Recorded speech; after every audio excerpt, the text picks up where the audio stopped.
পয়গম্বর মুসার অনেক রাগ। আল্লাহ আগে শিখাই দিছে, মুসা রে ফেরাউনের সাথে নরম ভাষায় কথা বলবা, গরম ভাষায় কথা বলো না। পয়গম্বর মুসা আলাইহিস সালাম ফেরাউনের দরবারে যায় বলে, এ ফেরাউন, আপনি এক আল্লাহর প্রতি ঈমান আনেন। ফেরাউন বলে, মুসা রে আমি আবার কোন আল্লাহর প্রতি ঈমান আনবো?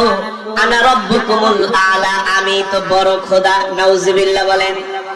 পয়গম্বর মুসা আলাইহিস সালাম বলে, ফেরাউন আপনি তো খোদা তো দূরের কথা, আপনি এখন পর্যন্ত মানুষই হতে পারেন নাই, আপনি একটা অমানুষ।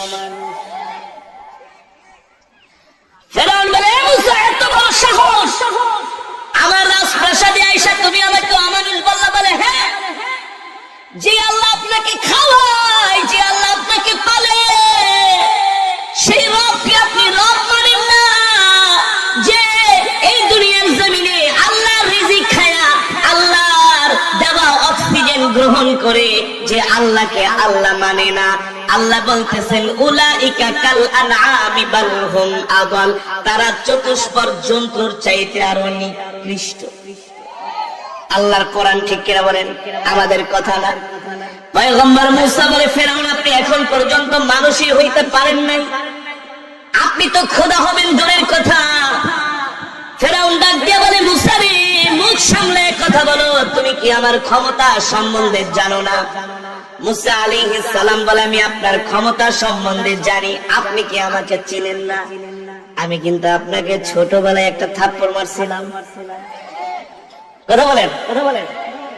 পয়গম্বর মুসা ছোটবেলায় ফেরাউনকে, তাও বাম হাত দিয়া, কোন হাত দিয়া? পয়গম্বরকে চুমু দিতে গিয়েছিলেন।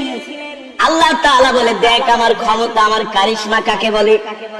পয়গম্বর মুসা আলাইহিস সালাম ছোটবেলায় একটা থাপ্পড় মারছে ফেরাউনের গালে। পয়গম্বর মুসা বলে, শুনেন ফেরাউন, শুধু আল্লাহ আমাকে বলে দিছে, ফাকুলা লাহু কাওলাল লাইয়িনাল লাআল্লাহু ইয়াতাযাক্কারু আও ইয়াখশা। মুসা রে তুমি যায়া ফেরাউনের সাথে নরম ভাষায় কথা বইলো, হইতে পারে নরম ভাষার কথা শুইনা সে দিনের প্রতি আসতে পারে। এই কারণে এ ফেরাউন আমি আপনার সাথে নরম ভাষায় কথা বলছি। নরম ভাষায় কথা বলছি দেখাই আপনি দুর্বলতা ভাববেন না, এটা আপনার ভুল ধারণা। ঠিক কি না বলেন? এটা